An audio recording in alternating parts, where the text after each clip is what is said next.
something peculiar has happened, and there is this very dark phenomenon that has occupied all the places where the left used to be. And it is masochistic, sinister, self-hating. Let's tear down the liberal democracies.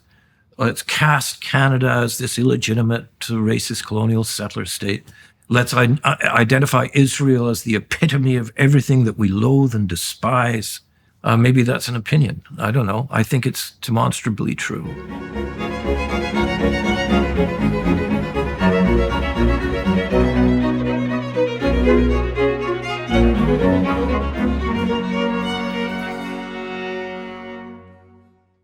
Hey, everybody. I had a chance today to sit down and speak in person with Terry Glavin, who's one of Canada's premier journalists. And I've been following his work for quite a long time, as has many Canadians. But there was a particular reason for talking to him now, and that was that he penned a piece for Barry Weiss and the Free Press. I've had dealings with Barry, complex dealings with Barry for quite a long time. And I read Terry's piece on the rise of anti-Semitism and all of the associated, what would you say, pathological, political, and quasi-political movements that accompany, by necessity, a rise in anti-Semitism. He detailed that out quite extensively in this Free Press article, which is notable not only for its description of a relatively radically transformed Canada on the social front, on the political front, the ethical front, but also because Terry was pointing to a phenomenon, the rise of anti-Semitism in the West in general after the atrocities of October 7th. And so not only is it a detailed analysis of something particular that's happening in a particular place and country, Canada, it's also a broader description of a movement that threatens the integrity of the West in a fundamental way, much more broadly. And so I was very interested in the article. And when I read it, I thought I should really talk to Terry and maybe to Barry on my podcast. And 4 hours later, Barry Weiss wrote to me and said, you should talk to Terry Glavin about his recent article. And I thought, well, she thinks so too. And so we did that. And Terry probably made me more pessimistic about Canada's future than I was, which is really saying something, because after 9 years of the unmitigated catastrophic disaster of the Trudeau administration, I was already plenty pessimistic. But he detailed out, for example, the pernicious effect of the Chinese Communist Party on the political situation federally in Canada. And I was less cognizant of the depth of that than I was after the podcast. So you can listen and weep if you're a Canadian. But, again, that is also something with international implications, because it's not as if the Chinese are only producing their machinations to the detriment of the West in Canada. It's a threat to the West in general. And so Canada is a strange canary in the coal mine. We talked about, the pro-Hamas protesters in Canada, the absolute devastation of Canadian universities, the terror that Canadian Jews are feeling, tiny minority of Canada's population, much smaller, by the way, than the Muslim population, which is relevant in this instance, given what's happened in Palestine.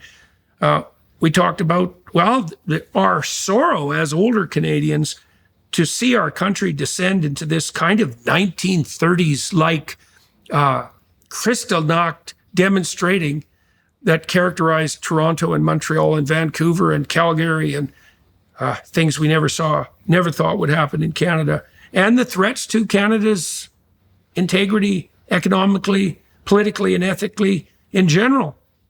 Terry's Substack is available at The Real Story on the Substack site, and that's something that should be of substantial interest, not only to Canadians, but to people in general. So check that out. And welcome to a relatively dismal discussion of the situation in Canada and, by implication, the rest of the West. Well, as you know, I reached out to you for a variety of reasons, but the most compelling, I would say, and immediate, was the article that you just wrote in the Free Press, which is, I would say, a rather damning screed, all things considered. And I'm very interested in that particular issue. And I'm very much looking forward to discussing that with you and the sorry state of Canada in general. So maybe you could start by just outlining, well, what article I'm referring to and why you wrote it, and then let's go into the content of the article. Well, it is essentially an investigation of the state of anti-Semitism in Canada. And I spent quite a bit of time and effort on this. 16 in-depth interviews, maybe another 16 not so in-depth interviews, a lot of research, a lot of time and trouble trying to get this sorted. And I think part of Barry's motivation was that she was sort of vaguely, dimly aware that something very, very unseemly was occurring in Canada. And she and I knew one another. We were kind of chummy.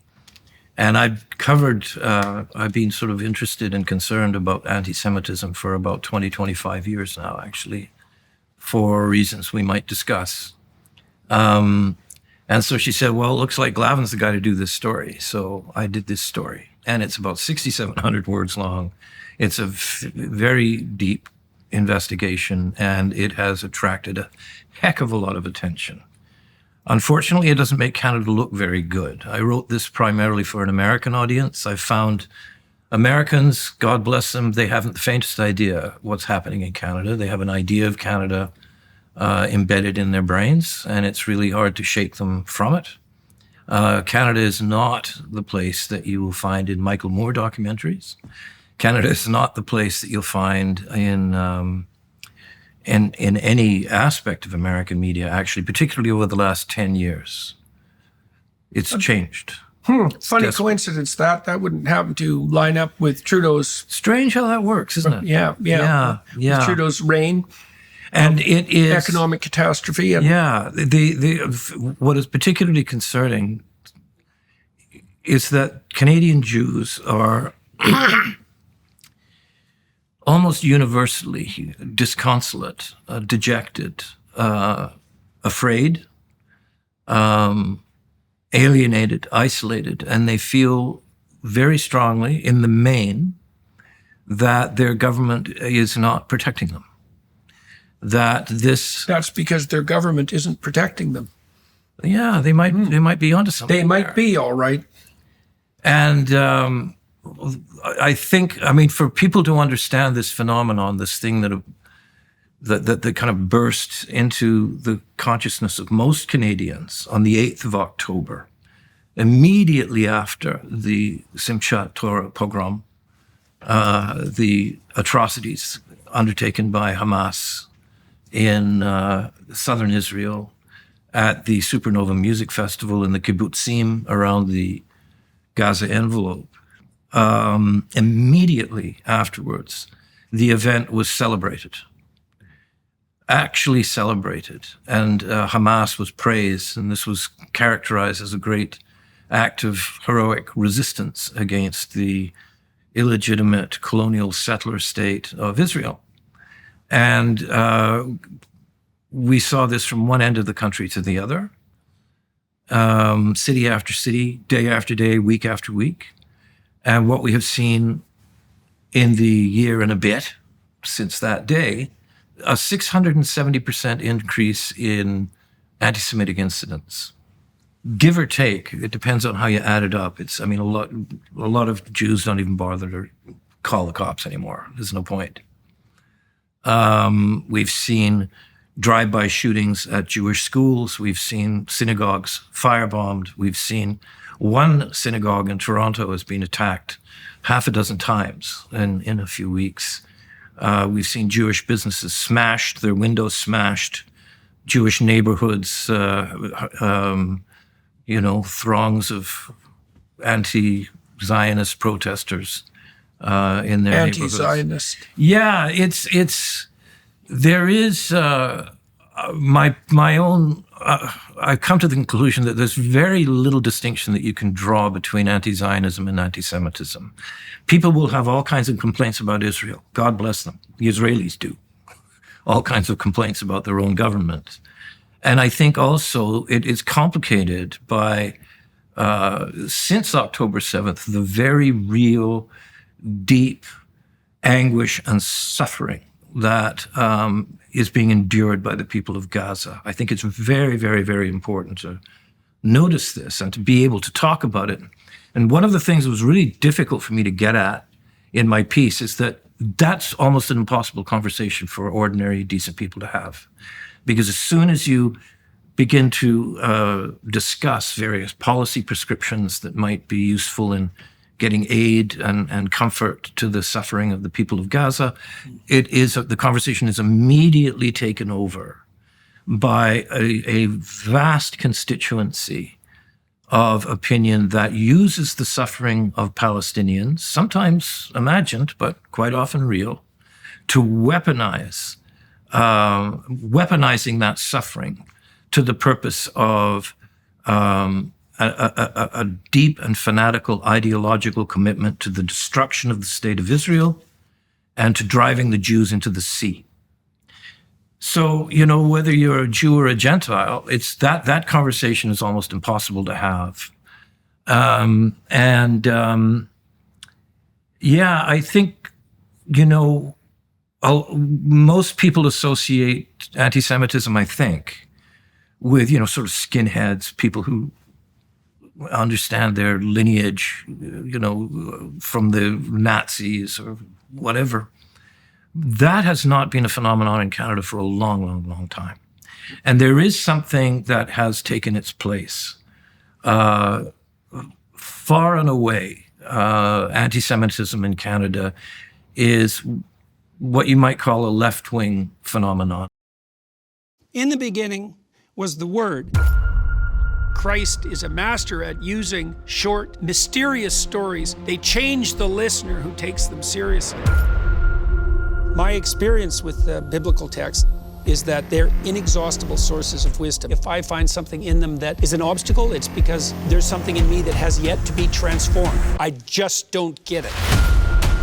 The person that you do not think could ever be virtuous, let me show you. This is the person who is fulfilling the law and the prophets. But seek first his kingdom and his righteousness, and all these things shall be added to you as well. I don't believe in that promise. I'll just be honest on this point. That has not been part of my experience. This parable I've been trying to understand forever. While we were talking and while we were sitting there, then it hit me. I saw it. Name me one ideology that has supplanted Christianity that has done good for humanity. This Jew is very frightened of a post-Christian society. He was the God-man, the model, the example of what we ought to become and what we can become. It's okay. It's safe for you and all of your doubts and apprehensions to open up and to let these stories in. He is the temple. He is the Torah. He is the covenant. He is prophecy fulfilled. If you're doing this and it isn't also the love of wisdom, it's also an attempt at wisdom without love. In both ways, you're going radically wrong. Power of love. It sounds so cliche when you say 60s, eh?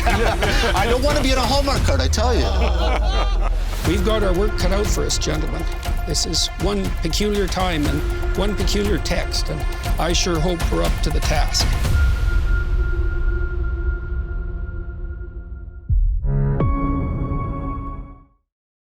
Yeah, I want to read something from your article, Sure. Okay, that's directly relevant to that. It's from a section called "It Was Like a Dam Burst," and so this is right after October 7th. And these are comments by Robert Krell, who's the former director of postgraduate education in the Department of Psychiatry at the University of British Columbia. The impression that the violence unfolding around them is somehow invisible to the state responsible for their protection has overwhelmed not only relative newcomers to Canada like Rugheimer, man you discussed, but also Jews who have lived in Canada for decades. Then you refer to Robert Krell. And next section is, almost none of these verbal or physical assaults, okay, so we're talking about repeated demonstrations, for example, all across the country, long-term occupations of university campuses, most particularly at McGill and at the University of Toronto, with like sporadic outbursts at Concordia, which is its own kind of rat hole, and then in a variety of other places across Canada, right? Riots in Montreal as well, downtown demonstrations in Toronto. Almost none of these verbal or physical assaults are coming from white supremacists, very rare breed in Canada, or anti-Semites of the right-wing variety. Now, those people exist, eh? I mean, when I joined forces with the Daily Wire, one of whose lead spokespeople, let's say, is Ben Shapiro, who's probably the most well-known Orthodox Jew, American Orthodox Jew in the world, the right-wing anti-Semites came after me in droves, and they had been doing that for years for a variety of reasons. So those people exist, and they're entirely detestable in 15 different dimensions, but they're not organized in the same manner as these left-wing anti-Semites, and they don't pose anywhere near the danger. And, well, this is what you describe in your article. They are being carried out by self-described progressives, Arabs, and often recent immigrants who are operating inside an ideological framework of settler colonialism, which casts Canada, the US, Australia, and most of all Israel as irredeemably illegitimate constructs of imperialism, capitalism, genocide, and racism. It's an ideology that has found a comfortable home in Trudeau's Canada. Okay, so let's zero in on this a little bit. So Sure. I wrote an article about Jewish support for the Democrats about 3 months ago for a UK publication. It was, I tried to publish it at the National Post and at the Telegraph, and they'll usually pretty much take whatever I send them, but they found this one too contentious. And That's odd. yeah, you saw it. No, I say that's odd. Well, where did it appear finally? It appeared in, let's see. I can't, Okay. it escapes me What? After momentarily. you should send it to me. I'll send it to you. But let me just tell you, it's just because in the U.S., the support among Jews for the Democrats is very high. Yep. It historically runs 75 to 80%. Now, you draw some relationships in your article, which I think are very much worth drawing, because I don't know, maybe this took the Jewish liberal community by surprise, but it's completely unsurprising if you understand the progressive ideological agenda that the Palestinians were cast as victims. And if people are going to play out a victim-victimizer narrative, which is a progressive narrative, the Jews are always going to be cast as victimizers because they are overrepresented in positions of authority and preeminence, radically so. And now my interpretation of that is that the competent rise to the top, and there's a variety of reasons for excessive Jewish competence, and it's marked, for example, in the fact that the Jews have produced an overwhelmingly disproportionate number, let's say, of Nobel laureates, right? And so it's a culture that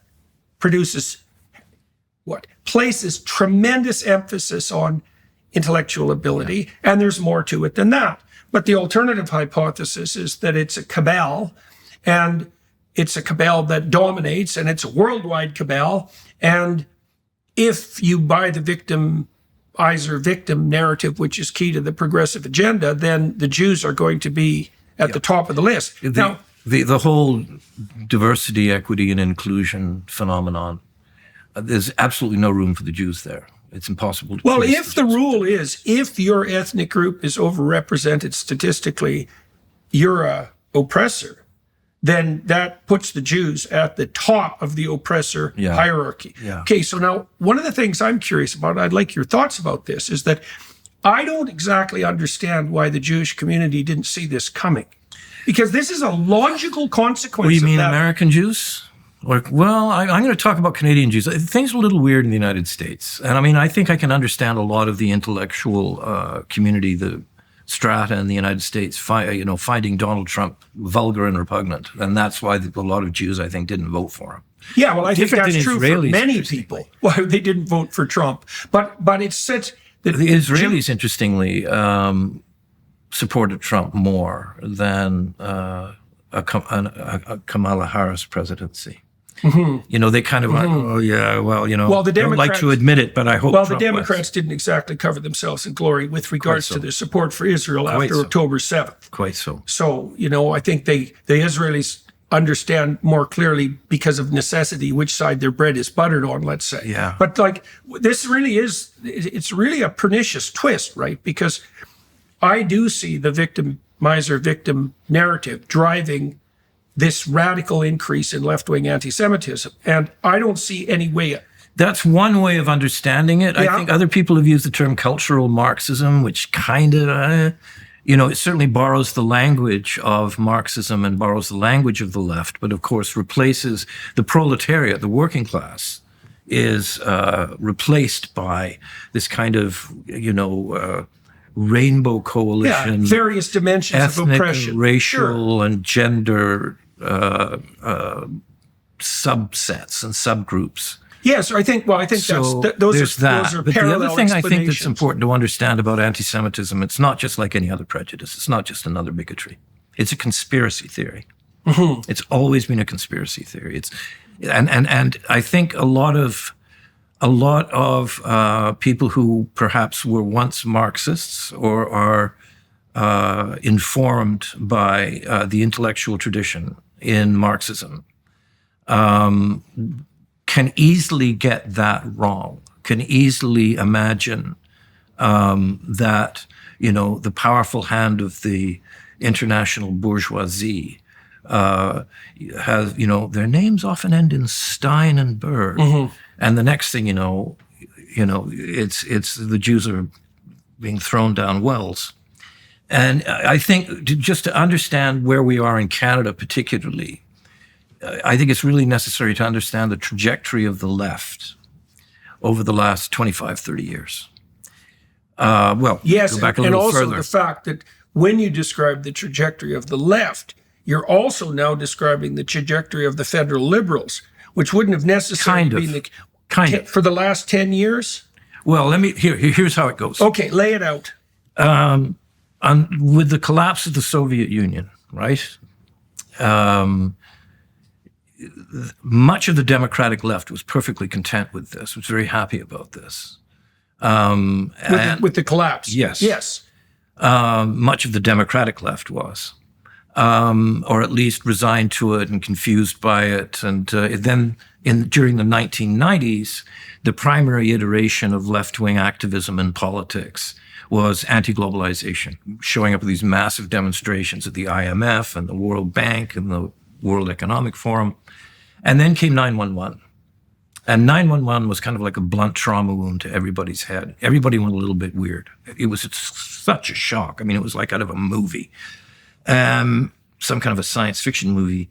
And immediately, what happened was, the left's, the iteration of the international left and the activist milieu was cloaked in anti-war activism, right? And it shouldn't have taken much effort on the part of the mass media. Unfortunately, I have to confess as a lifelong journalist, the media was not at all helpful in failing to recognize that this phenomenon that was being presented on the nightly news and on the front pages of the paper as an anti-war movement, they were actually on the other side. They weren't against war. They were on the other side. And at the core of it, at the very, very core of it, whatever you happen to think about Afghanistan or Iraq, at the core of it was anti-Zionism, this thing called anti-Zionism. And that had sort of percolated from the 1970s. A lot of it was informed by Soviet propaganda, but from the United Nations, the Durban Conference, the proposition that Zionism is racism, right? Mm-hmm.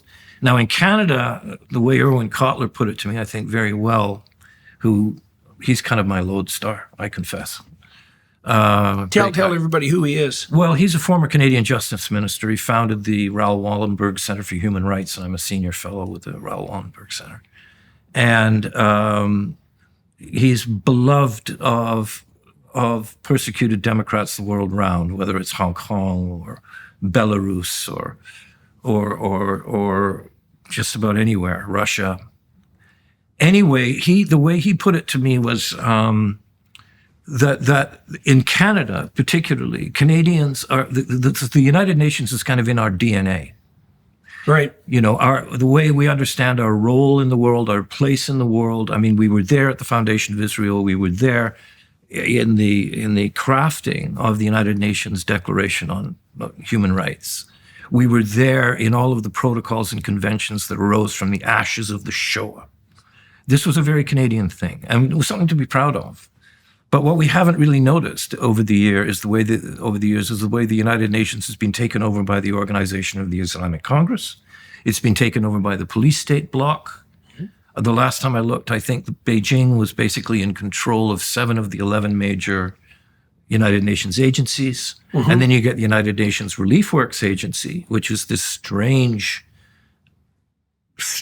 organization that keeps alive the prospect that Israel is just a temporary aberration, and that one of the, somehow the massively growing Palestinian refugee population, it's not really a refugee population, will somehow be sorted by the restoration of a Palestinian or an Arab sovereignty in all the places where Israel currently exists.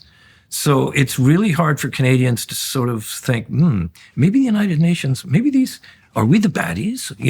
And so how do you see that in parallel with the politicization of like the pro-Hamas movements in Canada? And there's things running in parallel here. We talked about the victim-victimizer narrative. We talked about the alliance between the progressive left and the claim that Zionism is part of the colonial movement, which includes Canada and the U.S. Now you've introduced Canada's role in the UN and our historical allegiance with the UN. How do you see those tangling together? The way I see those tangling together, if we can think of it in terms of the Liberal Party or the Trudeau Liberals, right?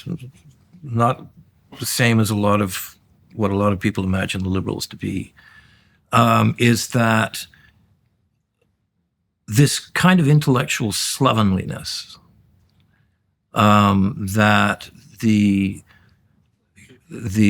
sort of blind adherence to United Nations declarations and so on,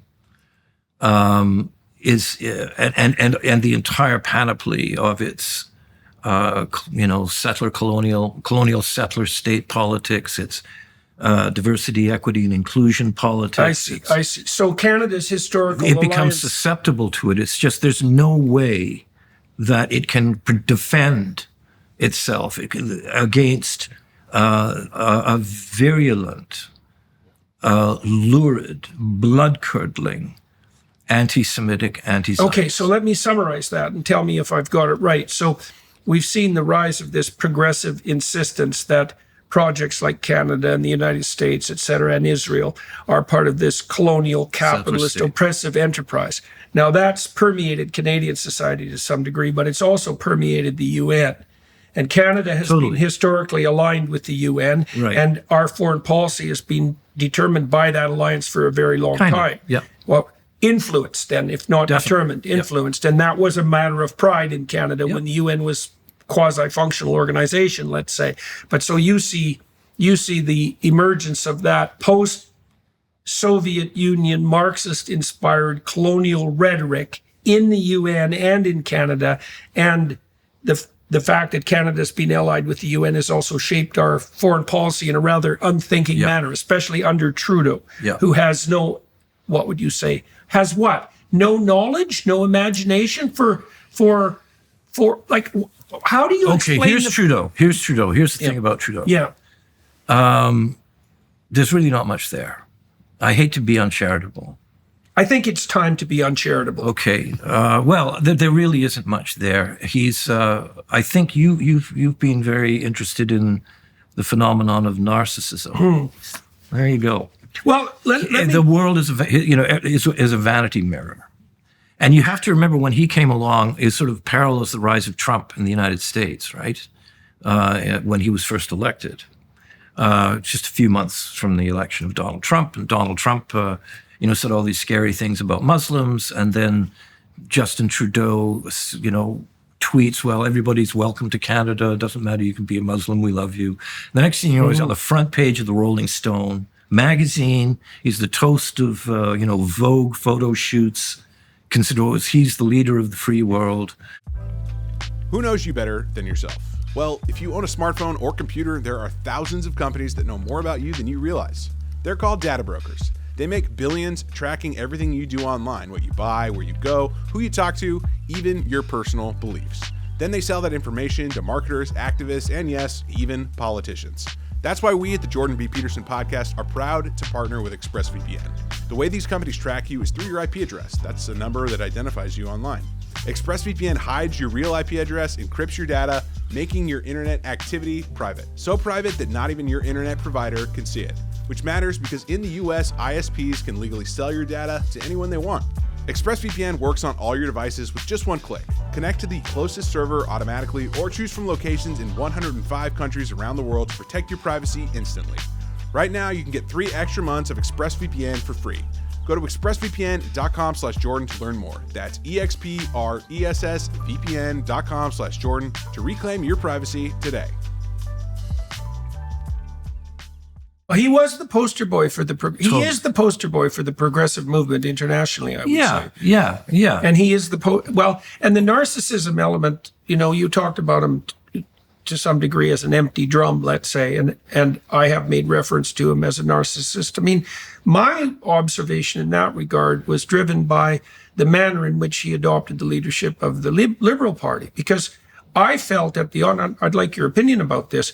When he emerged, I thought I kind of had two opinions, right?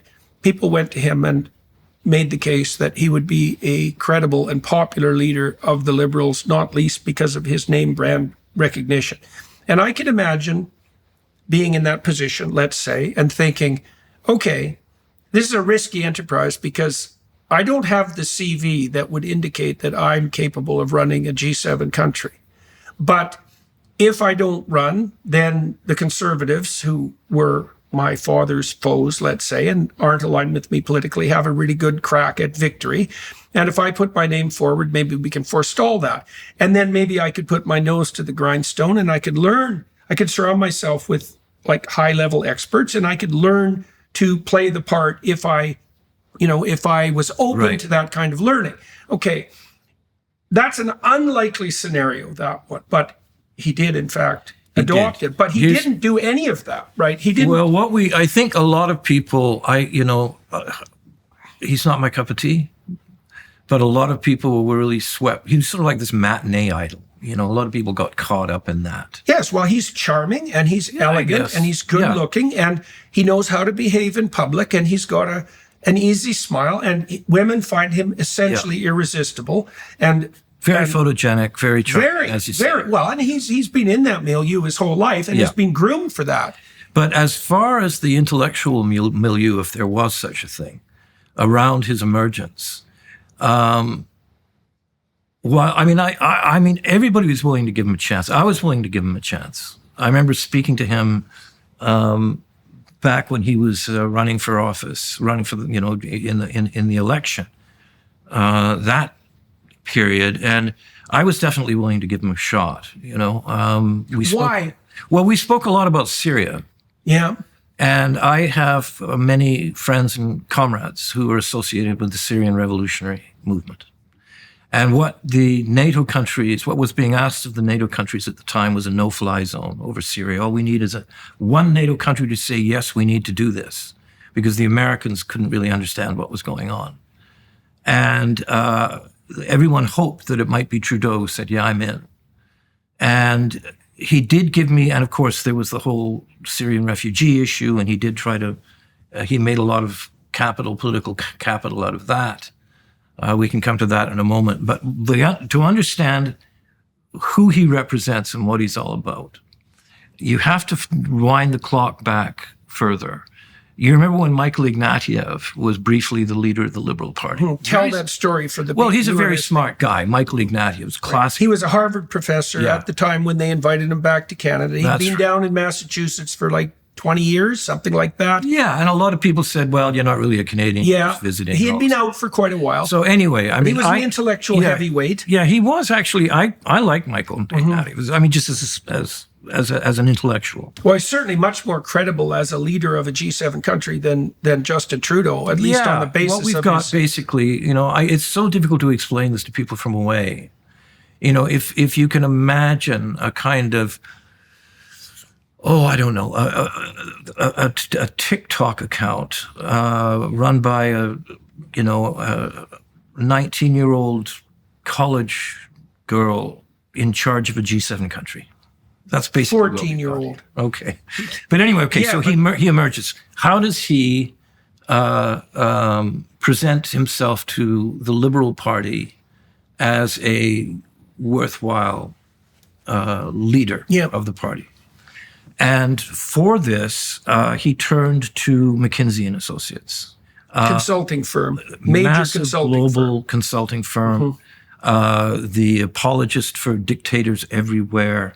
I don't know how many billions of dollars they've had to pay out in lawsuits for boosting OxyContin sales in the United States. A fellow by the name of Dominic Barton, who happened to be a Canadian who spent half his life in China as the head of McKinsey.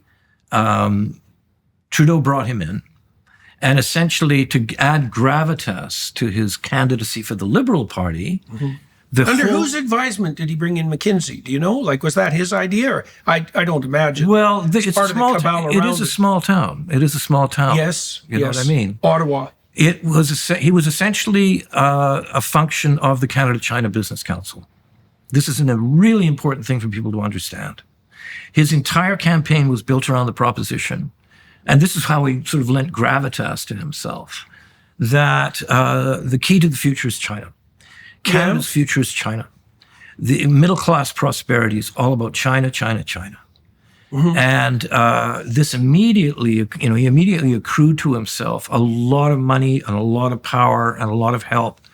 The Desmarais Corporation, the Power Corporation in Montreal, those whole circles. And of course, his father, people don't like to talk about this when they talk about Pierre Trudeau, but he was probably the most important propaganda asset for the Chinese Communist Party during the Maoist period in the English-speaking world. That's nothing. It was just the Chinese communists. Yeah. What'd they kill? 100 million people? Exactly. Yeah. So, and Trudeau would trade in this. And you say, well, they know me in China, my family name. And a lot of that was sort of glossed over. People didn't notice what was going on. Well, people were optimistic because about he was so glamorous, right? We were also optimistic, I think, in the West for a reasonable amount of time that if China integrated itself into the Western economy, that they would liberalize across time. Some of us were. It was a case you could put forward if you were aware with all due caution of the potential risks, right? But that's what I'm told. Maybe it's the company. I'm trying to give the devil his due here. Well, all I can tell you is that, two things happened in 2001. What happened, the atrocities in New York and Washington, the Al-Qaeda atrocities. And the moment that the West put a knife to its own throat, only 3 months later, by admitting China into the World Trade Organization. This is a massive event. And I think there were a lot of people of good faith who imagined that the more China modernized and became capitalist, they'd become more like us. People who understood China knew this was rubbish. It was not going to happen. Okay, so now we've got three things operating here. We've got the rise of China's this kind of really neo-Marxism. We've got the UN influence, and now we have the China nexus, right? This is all shaping what's happening in Canada. Yeah. Okay. And anybody who's followed Canadian politics at all in the last 5 years will be aware of the scandals associated with the intimacies between the Trudeau Liberals and the United Front Work Department of the Chinese Communist Party and the organization department of the Politburo of the Chinese Communist Party, the manipulation and monkey wrenching of elections in 2019 and 2021. Yeah, we still don't know the full extent of that. Yeah, the whole commission is yet to report. Right, and there's background rumors about a number of Liberal MPs being unduly influenced on the financial side. More than background rumors. One of the things that's difficult for people to grasp is that, a lot of people ask me, my goodness, the Chinese must have something on Justin Trudeau. Some compromise. He doesn't see anything wrong with it. He doesn't. Yes, well, that was evident in if you take all the crazy thing, well, I don't want to, some of the things that the Democrats are saying about Trump and Russia were not crazy. But if you take all the extreme accusations that the Democrats are making about Trump's associations with the Kremlin in the 2015 election, multiply that by 10, and you have in the real world Justin Trudeau's collusions and complicity with the Chinese Communist Party. In the open, by the way. And this is the thing. to understand Justin Trudeau, you have to understand he sees nothing wrong with this.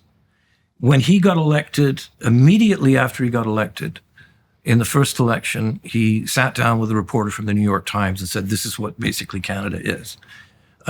He saw a post-national state. With no identity. No core identity, no mainstream. And immediately the question should have turned to, I remember talking to Jerry Butts about this, his sort of principal advisor, because we used to be quite chummy. And, John Ralston Saul. Jerry doesn't think much of me. He doesn't like me either. Ah, okay. John Ralston Saul, the philosopher, he wrote this concept of Canada as a postmodern state. And it was a kind of a nuanced, interesting philosophy, whatever. And I remember talking to Jerry, I said, Trudeau kind of got that wrong. I mean, wasn't he kind of channeling John Ralston Saul? He said, oh, no. He meant it, post-national. And so here's the question. How do you do national? Where did he get that idea? Like Trudeau? Because first of all, it's an idea, so it's surprising he had it at all. Well, if you hang around with the Canada-China Business Council long enough, if you enthusiastically support, for instance, the largest overseas acquisition in the history of the People's Republic of China, the, CNOOC's acquisition of Nexon. Flesh that out a little bit. Well, yeah, it was at a time when, just before Justin Trudeau was elected, when the Chinese Communist Party was buying up all the major, really key strategic sort of spigot points in the oil patch in Alberta. And the Harper government, the cabinet, was terribly divided about this. And eventually the good guys won. The people I considered the good guys. When Harper said, okay, that's it. Sure, it's a lot of money. They're offering us twice the share value for every purchase they're making. But no, we do not want Canada's energy sector to be owned by the organization department of the Politburo. Probably better than that than Stephen Guilbeault. Anyway, where were we? Okay, well, we're weaving a web here, and the thing I find the post-national stuff. This is really key. Yeah. How do you do national security in a post-national state? What does it even mean? You see, I don't think they really thought this through. That's a fair assumption. What are Canada's national interests if we're a post-national country? And so there's no national interest by definition. There's this kind of, and as I say, I don't know that I want to describe it as an ideology. It's kind of like an ideational package. This notion that Canada is this racist, colonial settler state that has engaged in genocide after genocide against its indigenous peoples. And we're the liberals and we're the nice ones. And so that's essentially what Trudeau was all about. And I think, there's an adage that what starts with the Jews doesn't end with the Jews. Yeah. Yeah, definitely. They're the canaries in the coal mine. They are, and that's very true. That's very true. And I don't want to dispute that. And I don't want what I'm about to say as a contradiction of that. My personal view is that if it did end with the Jews, it would still be evil. Yeah. So big deal, kind of a deal. A lot of people will put it this way, first they come for the Saturday people and then they'll come for the Sunday people. Right. Yeah. In Canada, it happened the other way around. It happened on the weekend of May 29th. May 29th, 2021, when Justin Trudeau lowered the flag on Parliament Hill. And on the Monday ordered the flag lowered on all federal buildings across the country, owing to a report out of Kamloops about the discovery of a mass grave. And on the Tuesday, the chief of the Kamloops First Nation said, well, actually, we didn't say mass grave. But the flag stayed down. The flags were at half-mast. For how long? Like 6 months? 7 months, I think it was. It was unbelievable. Yeah. And the people God bless them, who managed to get them back up again with the Mohawks. Thank God for the Mohawks. Oh, I didn't know that twist on the story. Yeah, they said, look, we have a lot of people who are veterans, and we lower our flags on the 11th of November, and also on Aboriginal Veterans Day. So how the hell are we going to lower the flags if they're already lowered? Do something about it. This Christmas, as we celebrate the gift of life, you have an opportunity to share the same gift with a mother and her baby. Imagine a young woman facing an unplanned pregnancy, feeling alone and unsure of what to do. She's searching for hope, and that's where Preborn Ministries comes in. Deanna already had 8 children and was in a tumultuous marriage. The thought of another child was more than she could bear. She tried to order the abortion pill, but by God's design, it never came. At 18 weeks along, Deanna visited a preborn network clinic. While getting her sonogram, her baby waved at her. Then she remembered that this was the baby that she had asked God for. God saved her baby that day, and he also saved her. This Christmas, for just $28, you can help save life. And thanks to a special matching grant, your gift is doubled. Just $28 provides 1 ultrasound, $140 sponsors 5. That means your $140 gift becomes $280, potentially helping 10 mothers and their unborn children. To support this vital work, dial pound 250 and say the keyword baby. That's pound 250, keyword baby. Or visit preborn.com/Jordan. Preborn maintains a 4-star charity rating, and all gifts are tax deductible. Join us in supporting this crucial work. Visit preborn.com/Jordan today. How do you understand the relationship between, okay, so now we have a lot of balls in the air. We have the post-national state. We have the idea of the colonialist state. We have the perversion of the UN. We have the rise of neo-Marxism in Canada. And we have the pernicious influence of the Chinese communists on Trudeau's campaign and his worldview right from the beginning, stemming from his father. Okay, so now we have to take all that, and we have to tie it back to this rise in anti-Semitism. Now, the nexus there, at least in part, is the ideology of colonialist I think state. you can wrap it up this way. This strange thing that we've just described, right? A lot of people talk about woke politics or whatever. It's not wicked because it's anti-Semitic. It's anti-Semitic because it's wicked. Yeah. It has nowhere else to go. This is what history... So why draw that distinction? Because this is what history tells us about the agony of the Jews. And I really wish we had been able to kind of emerge from this.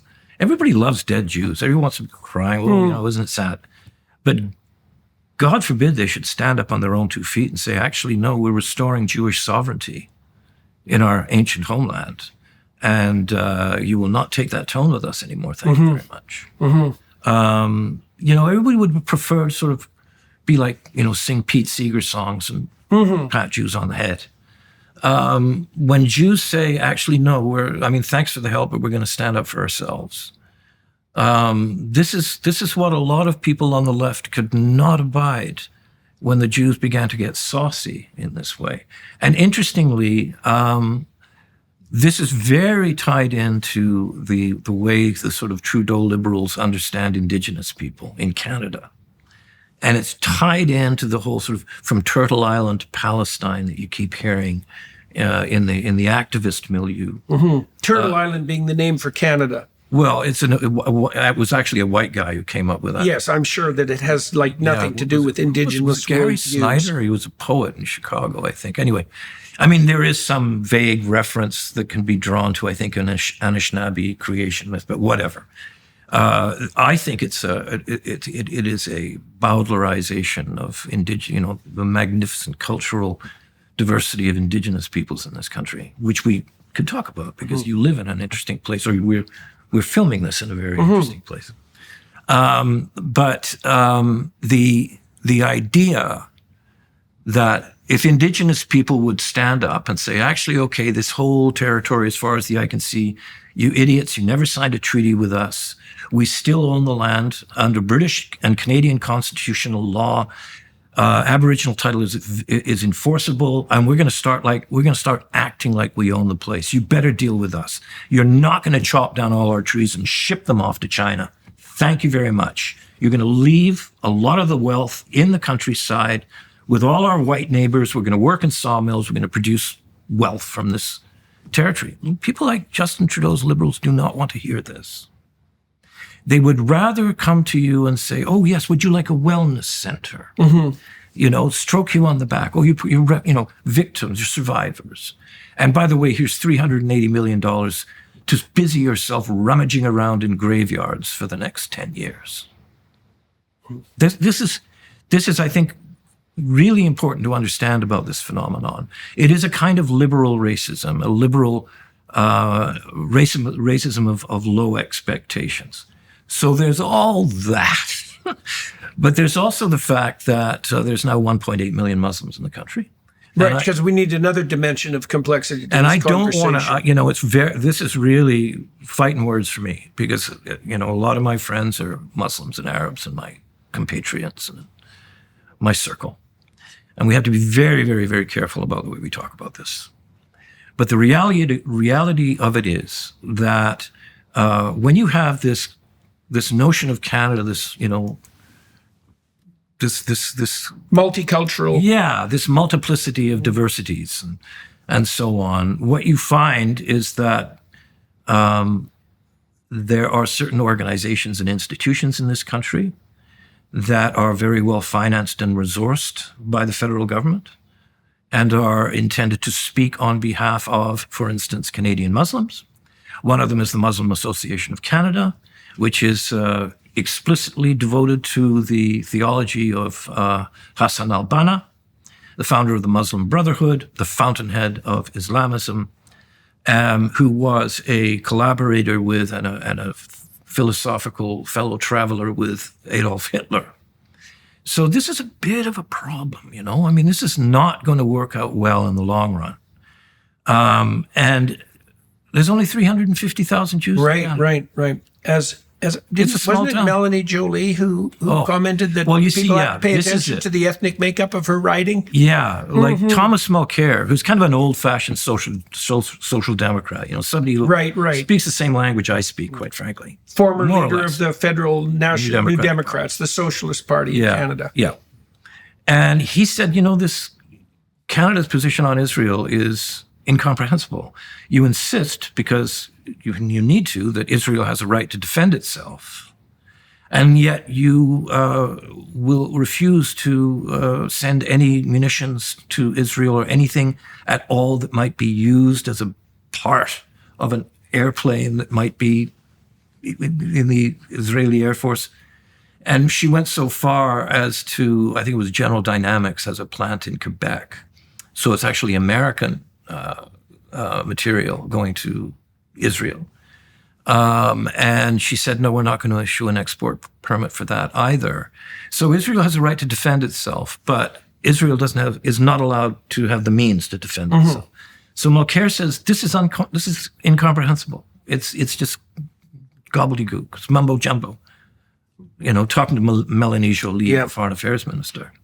And her response was, Thomas, have you seen the demographics of my writing? Yeah, right. And I have, a stunning response. Yeah. Amazing she would say that. Yeah. First of all, it's reprehensible that that's the case, but the fact that she would be so blatant as to say it is really quite the miracle. And if you look at the Democrats of her writing, or it's probably the demographics of her writing, Hansa Karcherville, the immigration into that writing has been off the charts. Immigration into the country has been off the charts. Right, to add another which we should talk about. Of complexity as well. Yeah, and we should talk about Poilievre, because when we're talking about Trudeau, we really are talking about a dead man walking. Yesterday, his government almost collapsed. Yes, it's done that a number of times without him actually disappearing. I understand. Wow. I understand. For everybody watching and listening, his deputy prime minister resigned yesterday, also as minister of finance, and like the fifth powerful woman, so to speak, in his feminist cabinet that has had to abscond because, for a variety of reasons. One of them apparently being that Justin Trudeau finds it impossible to deal with women who have anything approximating their own opinions. And just for fun, her replacement, Dominic LeBlanc, used to be Trudeau's babysitter. Now, just imagine if Donald Trump appointed his babysitter as the Secretary of the Treasury. The Yanks would have a lot of fun with that. You don't think being Trudeau's babysitter qualifies him to be finance minister of a G7? Just wondering. I don't know. Yeah, well, that also speaks to this weird. We could throw this into the mix too. I don't know what you think about this, but it seems to me as well that the way that Canada is constituted, especially with its emphasis on bilingualism, that it dooms the entire country to domination by the 13% of French Canadian bilingual. It's what is it in Canada? Here's the thing. The other thing that Americans have to understand is that Canada is a bilingual constitutional monarchy, one of the most decentralized federal systems on earth, that is thinly populated and spread out across the top of the most dynamic cultural phenomenon in the history of nation states. So the role of a Canadian prime minister has always been to unite the country, to keep, the role of federal policy has always been to allow Canadians to have a conversation amongst themselves. It's why we fund the CBC and the Canadian Council for the Arts and what have you. And it's a difficult thing to do because we are very, very culturally diverse. I mean, in every traditional sense of the word, the French-speaking people of Quebec, the Pour Laine Quebecers, are a nation in every conventional sense of the word. And Canada is, I guess we're kind of a nation, but it's complicated. I mean, it is vastly complicated, and it's a huge landscape. So the function of a prime minister has to be to unite the country. Yes, under something approximating a national identity, That's which right. Trudeau something core, dispensed with something that immediately. when push comes to shove, it's possible that we might be able to muster fire in the belly. Right. About the defense of this. Or maybe even just the desire to keep the country together and functioning. Quite so. If we couldn't go all the way out for passion. That's the other thing about Trudeau is that it's a complete rejection of that, a complete reversal of that. It's just like, meh, we're a post-national country. And immigration, fine, you want to come in, yes. Dominic Barton, who ended up being our ambassador to China, the guy who came from China's McKinsey and Associates and who crafted Trudeau's campaign material at the very, very, very beginning of his rise to politics, says, we should actually have about 500,000 people coming into Canada every year. We should aim for 100 million. We should at least double our population. In the next generation or two. Well, and we've had more than 500,000 coming in. Right? Yes, we have. Yeah, by a substantial number. We don't know how many people live in this country, Jordan. Yeah. We know from a recent census it's about 41 million. But on top of that, we have, for instance, over the next 12 months, 5 million people who live in Canada on various kinds of temporary permits and so on. So it's 1/8 of the population. Within the next 12 months, those permits expire. Then there's another between 50 and 500,000, according to the official guess of the Immigration and Refugees and Citizenship Department, who are what they call out-of-contract workers, which are undocumented workers. Now, for Americans to hear these numbers, America's 10 times as many people, it's 10 times as populous. So, just do the math, right? Yeah. If there's 5 million, if there are 50 million American or people living in the United States whose temporary permits expire within the next 12 months and who have all given every impression that they do not intend to leave. Yes, why would they leave? So Pierre Poilievre's coming along, right? Yeah. And the interesting thing about Pierre Poilievre, this goes back to what we were talking about earlier about language. And is this liberal or, what the hell? Pierre Poilievre, when he talks about housing, when he talks about employment, when he talks about access to healthcare, when he talks about wages, he's Bernie Sanders.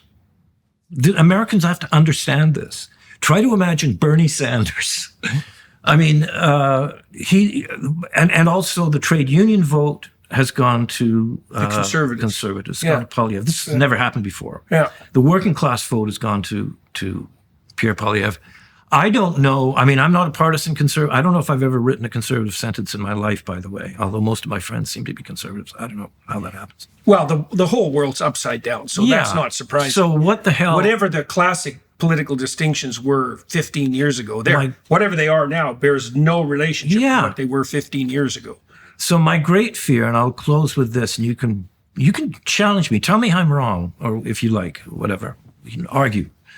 I think we've got about a year or two before everything starts to come unglued.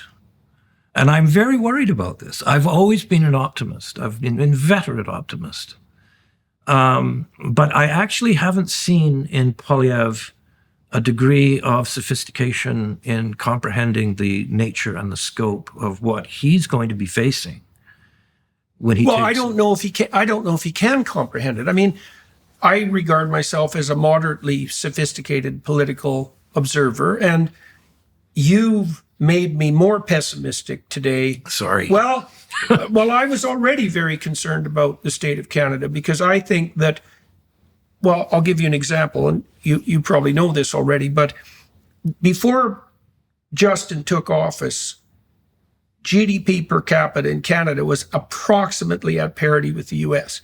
Okay, now our richest province, Ontario, the inhabitants of our richest province by per capita GDP are poorer than the average inhabitant of Mississippi. I thought it was Alabama. Is it Mississippi? Same. Last thing the people in our richest province are poorer than the people in the U.S. poorest state, right? That's a 9-year decline. It's an absolute bloody catastrophe. And we know Trudeau just announced a $62 billion deficit yesterday, which was $22 billion higher than the pessimistic estimate that his finance minister had come up with a few months ago. Whatever state we think the country is in is nowhere near as grim as the state the country's actually in. And what my fear for Poilievre is that he's going to take power in October, because I think Trudeau will hang on till then, but maybe not. We'll see. And things will be revealed to be demonstrably worse than they are on multiple dimensions. You've outlined like 6 in our discussion today. And he will be saddled with the blame. And so he'll have a 4-year term while he muddles through the absolute bloody nightmare that Trudeau has left.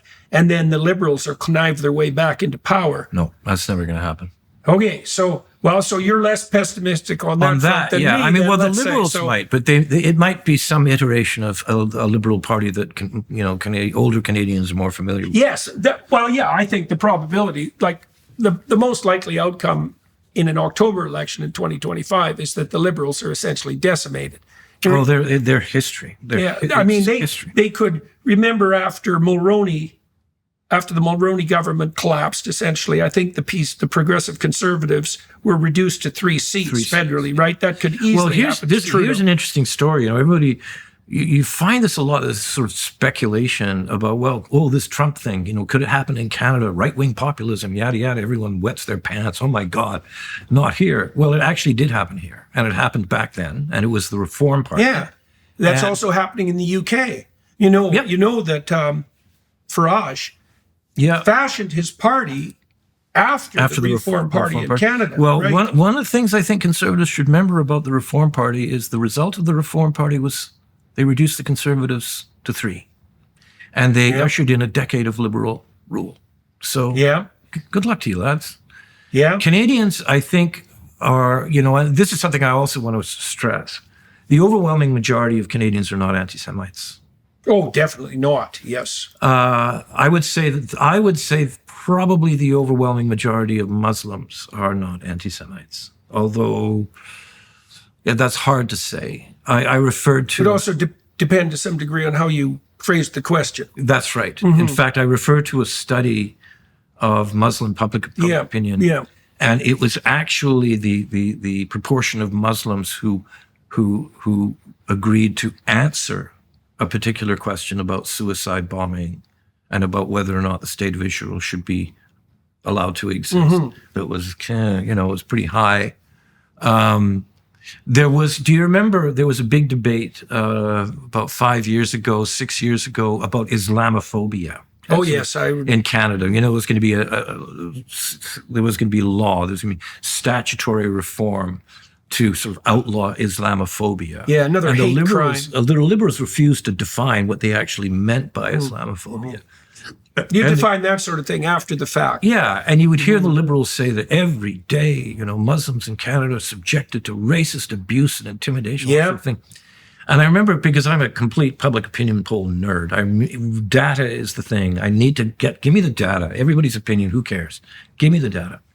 And public opinion back then showed that the overwhelming majority of, Muslims in Canada were actually demonstrated a higher degree of pride in their country than what you might call old stock Canadians. Mm-hmm. And the main complaint that Muslims had about Canada was it's so damn cold here. Mm-hmm. Nobody was worried about, nobody was perfectly freaking, valid complaint, by the way. It's just, I think we have to be very, very, very careful about understanding the nature of the problem. And we have to be very careful about the words that we use, the language that we use. And we all use these words that kind of euphemisms, left-wing or progressive. Are you kidding me? What is progressive about the phenomena that we end up describing as progressive? How is this in any way in aid of human progress or civilizational progress? It's reactionary. It's regressive. It's not liberal. Are you tired of feeling sluggish, run down, or just not your best self? Take control of your health and vitality today with Balance of Nature. With Balance of Nature, there's never been a more convenient dietary supplement to ensure you get a wide variety of fruits and vegetables every day. Balance of Nature takes fruits and vegetables, they freeze dry them, turn them into a powder, and then they put them into a capsule. The capsules are completely void of additives, fillers, extracts, synthetics, pesticides, or added sugar. The only thing in Balance of Nature fruit and veggie capsules are fruits and veggies. Right now, you can order with promo code Jordan to get 35% off your first order, plus get a free bottle of fiber and spice. Experience Balance of Nature for yourself today.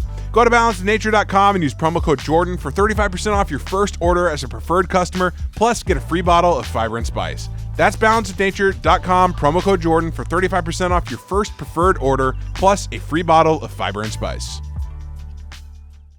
So let's return to the beginning of our conversation and the topic that we had begun to investigate. I mean, because I'm curious about what it was over the last year. Tell me the story of your engagement with the rise in anti-Semitism, like phenomenon by phenomenon. I mean, the things that leaped out for me were the riots in Montreal. I mean, I just hate to see that. I lived in Montreal for 7 years. I loved Montreal. It was a great city. It was safe. You could walk. A woman could walk anywhere in Montreal at 3 a.m. with no problem. There was no poor areas, and it had an unbelievably rich, nightlife and culture. And it was a wonderful place to live, extremely peaceful, and it was diverse in the most positive possible manner. And to see riots, to see the sorts of things that are happening in Concordia, the sorts of things that are happening on the streets in Montreal, it's appalling beyond belief. And then, of course, I was embarrassed as a current, I suppose, professor at the University of Toronto to see the encampments there and the encampments at McGill. I got my doctoral degree at McGill, and I loved McGill, and it was a great university. And so there's terrible things afoot in Canada that I would have never dreamed of occurring here. And, I have a particular and personal animus against the Trudeau government for a variety of reasons, but I'm very curious about what you've seen. I don't even know how politically aligned you and I are. I mean, that's a complicated thing in today's world, but you're obviously very disturbed by what you're observing. And we have a lot of international listeners and viewers on this show. And so what have you seen emerge in Canada? I'll go back, I think, to what I was inarticulately trying to describe about the trajectory of the left since the 1990s. I think by the 80s, or the 90s, you could say that if I can say that, because I kind of came from the left, although I have no ideological commitments, and I'm kind of sour these days on the left. But anyway, we'd won all our battles. Yeah, we'd won them all. Yeah. Civil rights, equal rights for people of color. Mm-hmm. Gay marriage, the right of women to equality in the workplace, the right of unions to organize, labor relations standards, environmental laws were coming along. We'd won all our big battles, right? And in the court of public opinion as well, not just legally or electorally. Yeah. And I think, a mistake to get too weird, not to get too weird about it, but one mistake Marxists made was was this idea that there is no more useful role for the bourgeoisie in the progress of human society. They actually were wrong about that, because it was the bourgeoisie that led the charge against slavery and for women's rights. So at any rate, by the 80s or the 90s, we'd won. So something peculiar has happened, and there is this very dark phenomenon that has occupied all the places where the left used to be. And it is invariably masochistic, sinister, self-hating. Let's tear down the liberal democracies. Let's cast Canada as this illegitimate, racist colonial settler state. Let's identify Israel as the epitome of everything that we loathe and despise. It's an ugly, ugly, ugly thing. And I think it's ugly.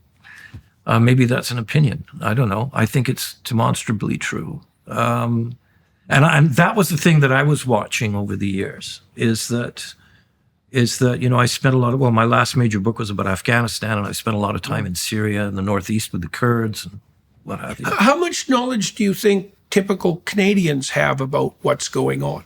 Very, very little. And why do you think that is? A lot. Okay, here's a proposition. Everybody likes to beat up on the news media, right? I've come up in the news media in the old discipline. You spend 6 years as an apprentice before you're a journeyman in the old guild system. 6 years as a reporter. After that, well, maybe you'll be allowed to have an opinion about something. Really elaborate conventions and disciplines in what was essentially a trade, a craft. And with the golden era was about the 1980s, I would say, 1970s, 1980s. And then with the advent of digital technologies and a whole bunch of other reasons, the news media, the conventional news media began to wither away and collapse. And it's replaced by, people talk about the mainstream media. Well, the mainstream media today is Twitter. That's the mainstream media now. And so in this period, it became increasingly difficult for journalists to actually tell a story, the results be damned. It's much easier to basically fill your shift with 3 or 4 stories for deadline, each of which more or less uphold the narrative framework of the subscriber base that your media organization is targeting. A lot of it really is about the decline and the collapse of news media. I can talk about that a little bit because it's something I know. But I think a lot of it too, is language, is simple language that probably ends up with, most ordinary people who are only casually interested in the struggle for democracy in China or events in the Middle East or this strange creature that has come to occupy all the spaces where the Liberal Party used to be. It's the language that we use. How conservatives are the conservative? How liberal are the liberal? The Conservatives in the UK weren't very conservative for the 14 years they governed. Yeah, so. And we'll see what happens in Canada. You can't call Donald Trump a conservative. He's anything but. Well, I don't think you can call Justin Trudeau liberal, really, in any conventional sense. No, I don't. Very authoritarian, very much a sort of state capitalist, thought control kind of way of looking at politics. Well, one of the things our discussion is sort of highlighting, I think, is that, let's say you adopt the narrative that the center is corrupt and patriarchal and oppressive, and Canada's destiny is post-national. Okay, now, one hypothetical problem with that is, well, what rises to take the place of the center. And you've pointed to all sorts of things, like a demented kind of neo-Marxism, the rise of an authoritarian UN on the foreign policy front, the dire and dismal influence of the Chinese Communist Party, the rise of the Islamist faction of the increasingly large Muslim population. And then, well, okay, that's four. And then the rise and the associated rise of the colonialist narrative that casts Israel as king of the oppressive states, right? So it's this fractionation. Once that center collapses, instead of everybody becoming free, you get this absurd fractionation, and then a war between different, what would you say, centers of power. And we're trying to flesh out the pattern of that. I mean, you pointed to a lot of things that are going wrong simultaneously, and there's some thread that unites them, but some of it's just emblematic of a kind of chaotic collapse of identity, right? And Trudeau's going to step out of this, leaving us in Canada in a terrible mess. Let's talk about Poilievre a little bit. I mean, I know him, and what I've seen so far, I'm happy about. I mean, I've been talking to conservatives in Canada ever since 2016, really, when I sort of burst onto the scene in my opposition to Bill C-16. And the conservatives that I talked to 8 years ago were a much more timid bunch than the conservatives that are emerging in Canada now. And so Poilievre and Daniel Smith, they're both tough people. And so that's heartening as far as I'm concerned. Whether Poilievre is in a position to right the ship that Trudeau has inverted, that's a whole different question. Yeah. I mean, I wish him well, but I'm also pleased in a, what would you say, personal sense that I don't have his job. Because, I look at Canada with a kind of horror at the moment because we are in very bad shape economically. And I mean, just the fact that Canadians now make 60% as much as the average American, and our real estate is twice as expensive. Yeah, and the trajectory is downward, right? And I think it was, World Economic Forum or the World Bank? I don't remember which agency. Their projection for Canada was worst performing economy over the next 30 years in the G7. Yeah. Right. Well, and that's on top of the fact, that's adjacent to the fact that if Canada had its act together in anything approximating a realistic manner, at least the West could be rich beyond belief, because it's definitely the case that the world is dying, fighting for our natural resources. And I mean, you saw the fact that the German chancellor and the Japanese prime minister came cap in hand to Trudeau and said, Give us natural gas. How about some natural gas for your friends there, buddy? And his argument was, I can't make a business case for that. And the thing is, that was before Canadians re-elected him. And they just re-elected the NDP in British Columbia. And so I look at Canada and I think, we're in serious trouble, and we have by no means even begun to learn our lesson. And that's a relatively terrifying prospect. Be very, very careful when you use the term we. Only 20% of Canadians voted for Trudeau in the last election. He hasn't gained anything. He's lost a lot. Yeah. I think a lot of people are scared of the unknown. I think they're willing to step out into the cool and the dark. But there are still people who will not vote Conservative. Fair play. It doesn't really matter. We're going to see an absolute rout of the Liberals in the next election. One of the things we haven't even discussed is the rise of the independentiste in Quebec, the Bloc. And it does, because there's another dimension of complexity that tears Canada apart, which Canada's in such bad shape that when we're talking about threats to Canada, we didn't even mention the separatists. Yeah, right. So that's a very real possibility. Although one of the things that's interesting about Quebec is that all of these things that bedevil us and our increasingly bourgeois sensitivities about race and culture, gender, and Quebecers aren't fazed. Meh, they don't care. They do not care. In Quebec, in the French, Pour land Quebecers, they're not woke. The left in Quebec is not woke. And that I find fascinating. I think they have a real sense of themselves. A lot of it doesn't really, laicite, their idea of, extreme secularism doesn't sit well with me. But what the hell? They seem to know what they're about. And the Canadian or the Quebec independence movement would never regard itself as post-national. Exactly. Right. I mean, far from it. Far from it. There's also an argument that I've heard that a lot of young Quebecers, they don't remember back in the day. They don't remember the old days. They're not, they're not interested in separatism. Yeah. So who knows? Who knows? But it does add a layer of complexity to this that. Okay, so now, why did you feel compelled to shed light on rising anti-Semitism? Why is that something, like you talked about a lot of things today that could have occupied your attention and obviously have.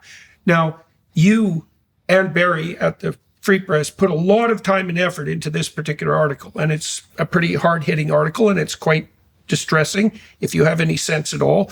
Why is it the phenomenon of rising anti-Semitism, or is it even anti-Semitism? Is it the dominance of the pro-Hamas movement? Is it the rise of the radical left? Is it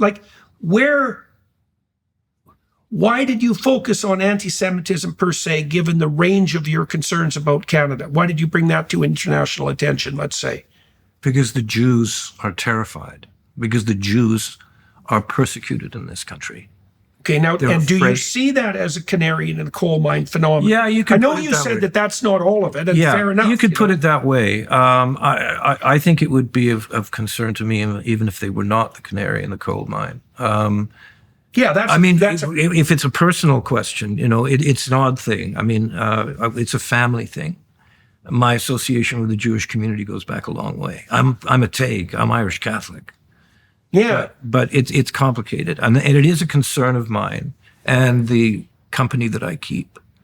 And but it's such a terrible. The thing of it is, when you talk to old Jews, too. right, like really sophisticated guys who've been in and out of office or university professors, and they will tell you, with their voice cracking, I have never seen anything like this in my life. Yeah, right. Oh, I feel exactly the same way. All the communities I talk to, the Hillel on campus, synagogues across the country, people are afraid and they feel abandoned and they feel as though their government has abandoned them. I think they made a calculated this decision. is worth noticing. And what am I? I'm just a guy. I'm a reporter. I'm a writer. So I've done my best to document this and to bear witness to it. And I don't know what's going to come of it. Tell me. I'm here talking to you about it. There you go. Yeah. Well, tell me. It's funny, because I read your article, because I follow the Free Press, and I've had some dealings with Barry Weiss, and positive dealings with Barry Weiss. Complex, but positive dealings with Barry Weiss. And I read your article, and I thought, I should probably talk to Terry about this article, and maybe Barry too. And then, 4 hours later, she wrote me and she said, I really think you should talk to Terry about this article. And so, that was propitious, as was the fact that I'm out on the West Coast here, so I can talk to you directly. But yeah, that was funny the way that happened. I said, Jordan Peterson, he's like one of these big forehead guys. Everybody likes him.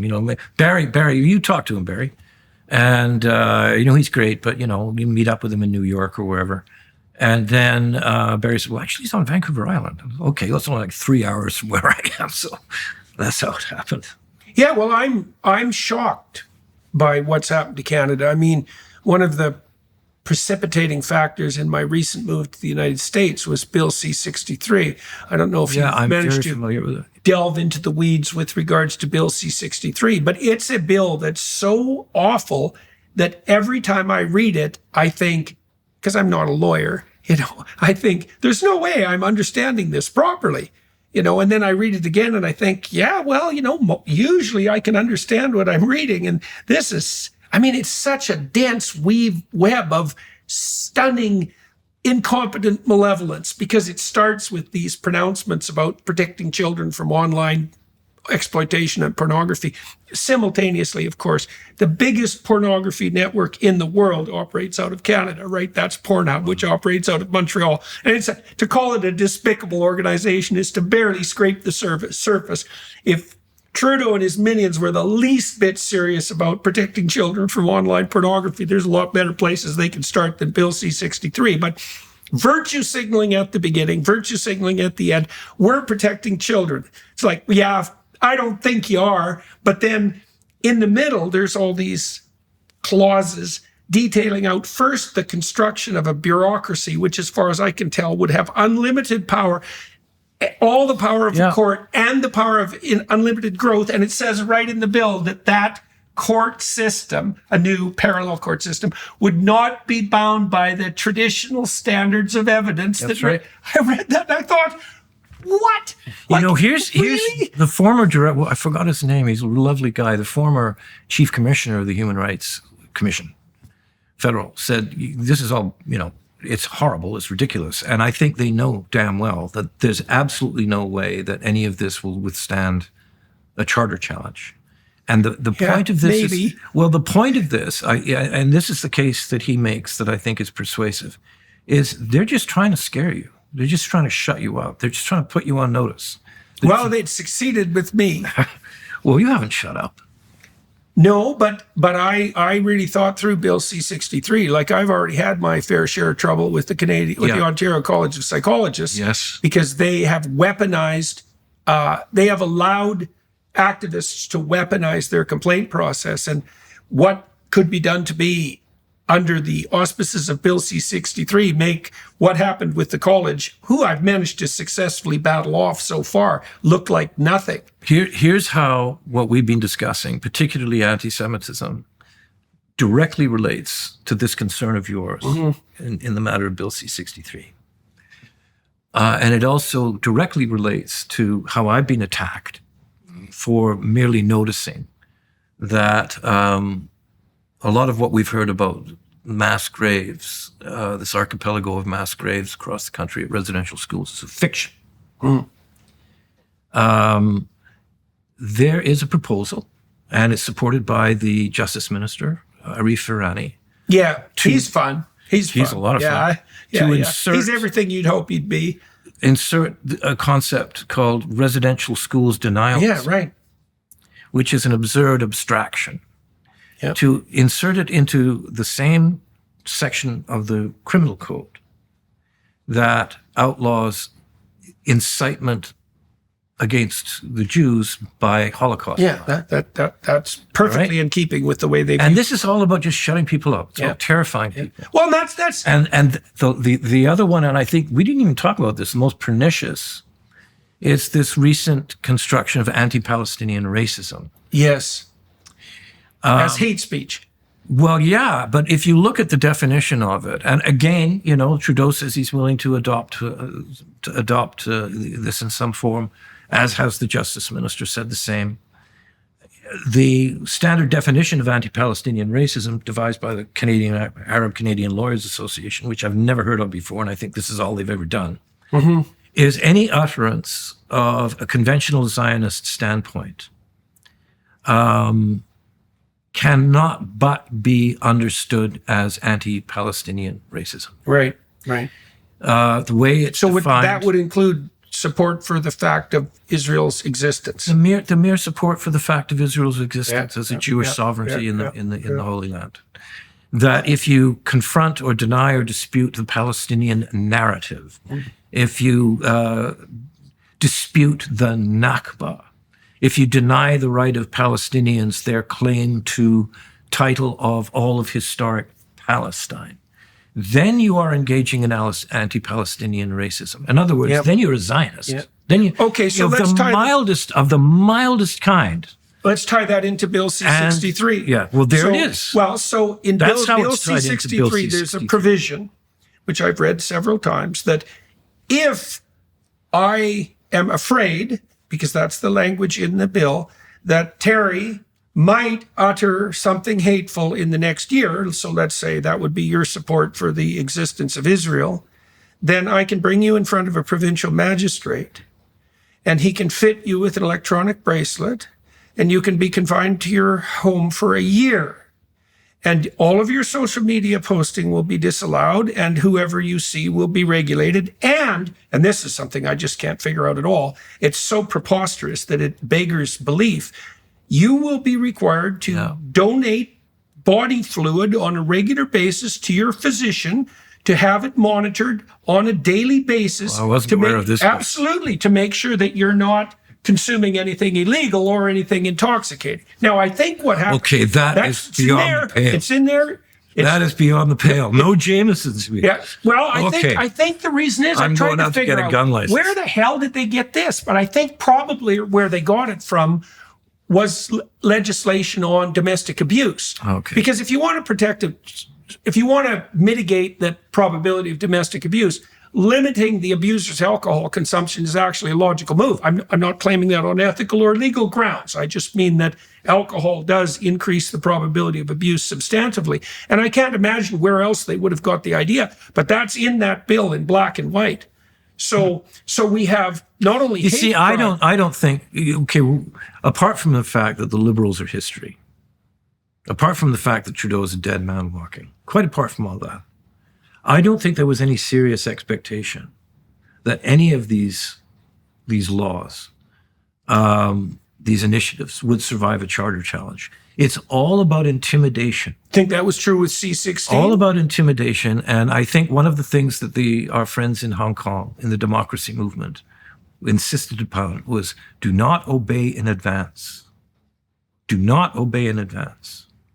Whatever they threaten you with, just say what you need to say and what you mean to say, and bring it on.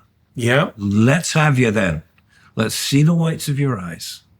And I think that's the position that we all have to adopt. Well, it's hard to... I think all of that stuff is going to... It's gone. It's in the dustbin of history. Well, I'm hoping you're being foolish by running off to America. Yeah, well, you should stay in Canada. I have many other reasons for being there, but you see, I wonder about that because my experience with the Ontario College of Psychologists, I would say, suggests otherwise, because none of my professional colleagues have, including physicians, with pretty much zero exception, have stood up publicly and said that what's happened to me is wrong. And I know why. They're afraid?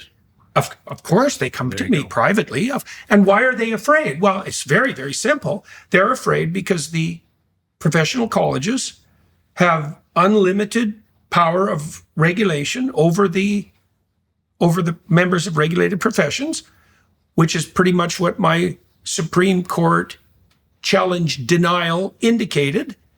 And if a professional is brought to task, let's say, by their professional college and loses their license, then they're terrified. And I looked at C-63 carefully, and it would produce a parallel bureaucracy, a bureaucracy that would regulate the speech and conduct of all Canadians in almost precisely the same way that the professional colleges regulate the speech and conduct of regulated professionals. I don't think Canadians would stand up. I've seen no evidence that they will. So now, I do understand that Trudeau's on his way out, and Canada... Well, I think Canadians would, but it's a very good question about whether or not the professional and managerial caste would. Well, I think we've seen the answer to that question. I'm not saying this. I'm not saying this with any, I'm not happy about this. There's no pride in this. I think it's appalling. And I've talked to many physicians in particular, because it's mostly physicians I've talked to who are terrified of the Ontario College of Physicians, for example, because they'll make their life. I mean, this bloody court case for me has gone on 8 years. It's 8 years. It's cost me like $600,000.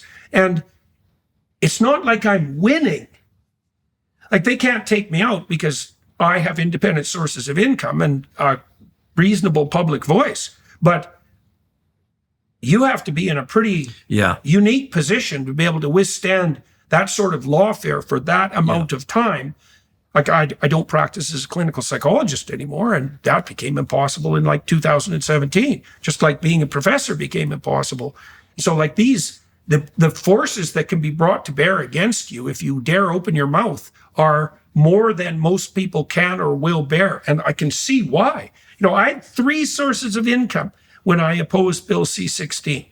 and I lost 2 of them. Right. The third one was entrepreneurial, and it was under my control. But 2 was a lot, and 3 would have been, well, catastrophic. And so if you only have 1, and that's your professional practice, well, it's not surprising that people are cowed and intimidated into silence. And so, okay, well, we have to wrap up on the YouTube side. And I think what we'll do on the Daily Wire side is we'll continue our discussion about Canada. I'm curious about your thoughts about, well, the Conservatives under Pierre Poilievre. I want to know what you think about him. You said that you're, habitually an optimist and that you're still optimistic about Canada in general. And there are reasons to be optimistic. I mean, Canada's a remarkable country, and the run-of-the-mill Canadian is a decent and law-abiding, orderly, trustworthy person. And that's not trivial. But there are some serious cracks in the foundation, more than I've ever seen in my lifetime, by a lot. Yeah. I mean, you named 5 of them. And and as we said, we deprioritized the Quebec sovereignists, right? So you can see how, and they've been a fundamental threat to Canadian integrity for like 40 years. So on the Daily Wire side, let's turn our attention to Canada's future, dire and positive, because we can flesh out both alternatives. And I think for you international people who are listening, the reason to be concerned about Canadian politics, which have actually become of some interest internationally in the last 9 years, is because, like the Jews in Canada and in the US, maybe in the West worldwide, Canada is also a canary in the coal mine, because Justin Trudeau is a poster boy for the progressives worldwide. And whatever strange political tangents we're meandering down in Canada are isomorphic with the political threats that exist in the UK and the United States, although now less to some degree, Australia, New Zealand, the West in general. And so delving into what's happening here and how that might be rectified is enterprise that might be worthwhile on the international front as well. So join us on the Daily Wire side if you're inclined to do that. Terry, thank you very much. It's a pleasure. Yeah, really nice meeting you. I suppose. Very nice to meet you too. Yeah, thank you very much. And I certainly appreciate the article in the Free Press. That's I've been writing about, what would you say, pathological group conflict for a very long period of time. And it's a terrible thing to see it rear its head in Canada. It's a terrible thing. And it's very useful to draw attention to it. And you did that very effectively internationally. And it was very good of Barry to publish it as well. And hopefully it'll clue more Canadians into what's going on and into the seriousness of that for the Jews, which is not trivial, as you pointed out, in and of itself, but also as a bellwether for just exactly where we're headed. All right, Grand. sir. Thank you very much. You bet. Good talking to you.